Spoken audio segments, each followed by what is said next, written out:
Kami dari Kelompok 6 akan menyampaikan SKP atas sasaran keselamatan pasien, yaitu ada 6. berdasarkan Permenkes nomor 11 tahun 2017.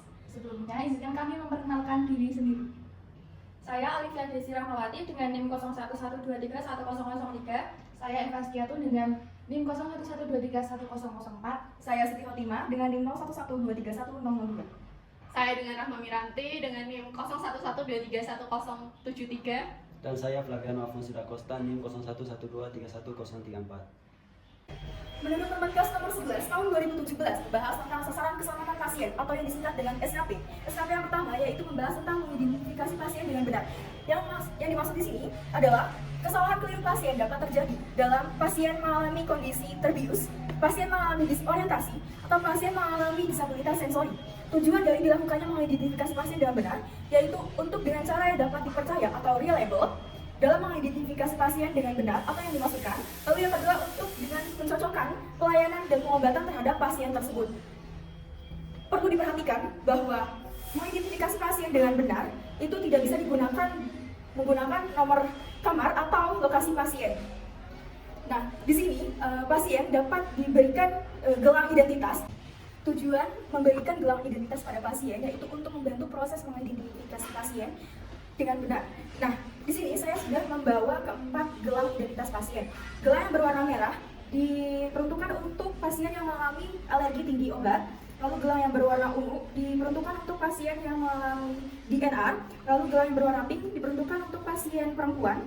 Dan gelang yang berwarna biru diperuntukkan untuk pasien laki-laki. Dan adapun gelang identitas pasien berwarna kuning untuk pasien yang mengalami resiko jatuh. Gelang berwarna abu-abu diperuntukkan untuk pasien yang menjalani kemoterapi.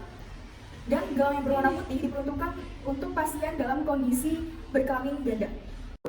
Baik Ibu, permisi, selamat pagi. Perkenalkan saya perawat Siti Fatima yang bertugas pada pagi hari ini. Boleh disebutkan nama lengkap dan tanggal lahir Ibu?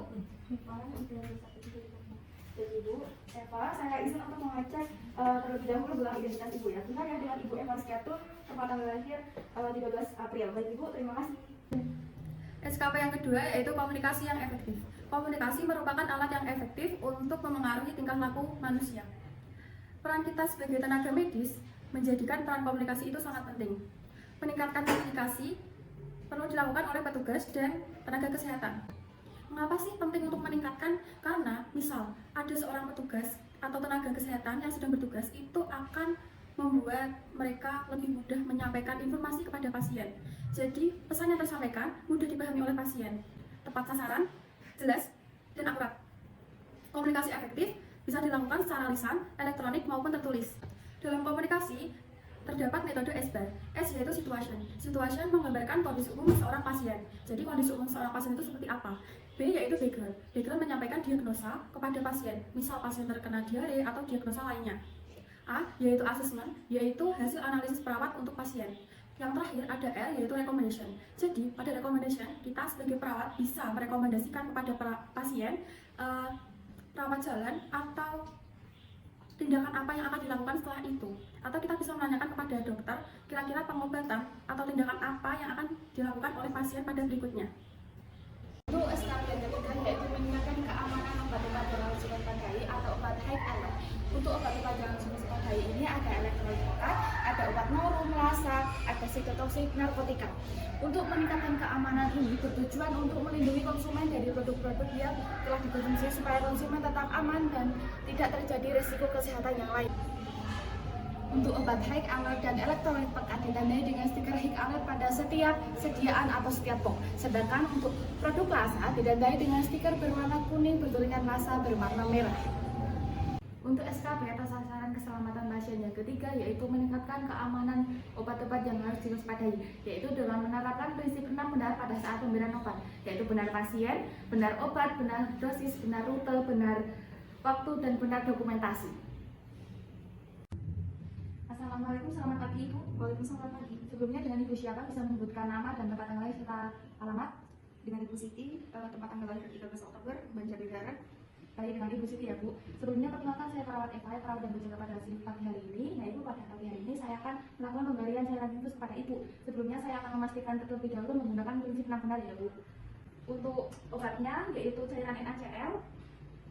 Untuk dosisnya nanti saya akan memberikan kali tetesan formalin ya Bu. Untuk urutannya yaitu menggunakan spek yaitu injeksi intravena. Untuk waktunya sekarang pagi ini pukul 8.00. Lalu saya mohon dokumentasikan terlebih dahulu ya Bu. Dengan pasien Ibu Siti, obatnya cairan NaCl, dosisnya 20 kali per menit, waktunya pukul 8, rutenya adalah intravena. Begitu. Setelah saya jelaskan tadi, apakah Ibu bisa diam untuk dilakukan tindakan? Bisa. Baik, terima kasih. Saya izin untuk mempersiapkan terlebih dahulu. Selanjutnya, sasaran keselamatan pasien yang keempat yaitu memastikan lokasi pembedahan yang benar, prosedur yang benar, pemenahan para pasien yang benar. Dan di sini ada maksud yaitu kesalahan dalam lokasi, prosedur, dan pasien operasi merupakan hal serius yang sering terjadi di fasilitas kesehatan. Kesalahan ini sering terjadi akibat kurangnya komunikasi yang tidak efektif antara anggota tim bedah, kurangnya keterlibatan pasien dalam penandaan lokasi pembedahan, prosedur verifikasi yang tidak memadai. Faktor penyebab lainnya meliputi asesmen pasien yang tidak memadai, masalah resep yang kurang teliti, budaya yang tidak mendukung komunikasi terbuka, menggunakan singkatan yang tidak jelas.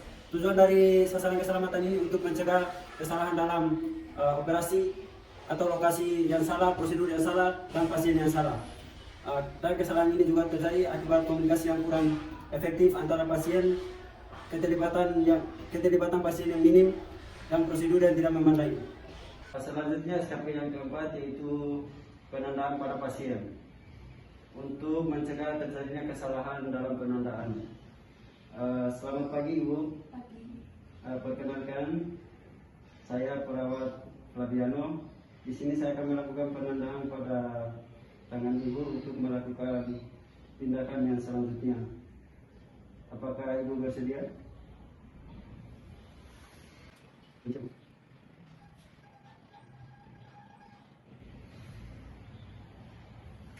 Baik, di sini sudah melakukan penandaan pada lokasi operasi untuk mencegah terjadinya kesalahan pada saat operasi. Untuk SKP yang kelima adalah mengurangi resiko infeksi. Nah, sebelum kita belajar bagaimana sih caranya mengurangi resiko infeksi, kita harus tahu apa sih itu infeksi. Infeksi adalah suatu kondisi di mana mikroba atau mikroorganisme masuk ke dalam tubuh makhluk hidup. Apa aja sih infeksi yang berada di rumah sakit? Yaitu infeksi nosokomial. Infeksi nosokomial adalah infeksi yang diperoleh seseorang dari rumah sakit selama bukan secara langsung tetapi 72 jam setelahnya. Bagaimana sih caranya mencegah resiko infeksi itu? Dengan melakukan 5 momen cuci tangan. Nah, cuci tangan itu ada 2 macam, yaitu cuci tangan menggunakan sabun selama 40-60 detik dan menggunakan hand scrub selama 30-40 detik. 5 momen cuci tangan. Yang pertama, sebelum kontak dengan pasien. Yang kedua, sebelum tindakan dengan pasien.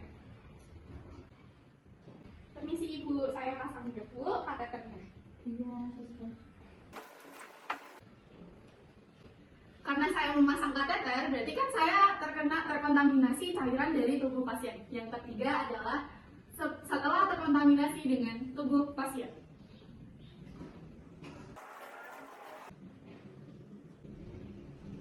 Permisi Ibu. Saya lihat tulang namanya ya. Karena saya melihat dalam namanya, berarti saya melakukan kontak fisik dengan pasien.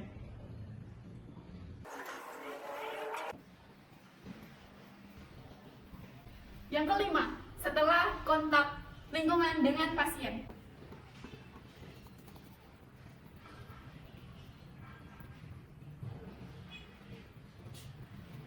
Untuk SKP ke-6 yaitu mengurangi risiko cedera pada pasien yang terjatuh. Baik, assalamualaikum Ibu, selamat sore. Perkenalkan, saya perawat Alifra yang bertugas pada sore hari ini. Sebelumnya dengan Ibu siapa? Eva. Baik, dengan tempat tanggal lahir? Kendal 13 April. Baik, saya cek gelangnya dulu ya Ibu. Baik, di sini saya izin untuk mengganti gelang Ibu menjadi warna kuning karena Ibu adalah pasien risiko jatuh, agar perawat lain bisa mengetahui jika Ibu adalah pasien yang berisiko untuk jatuh. Apakah Ibu bersedia? Apakah ada yang ditanyakan? Tidak. Baik.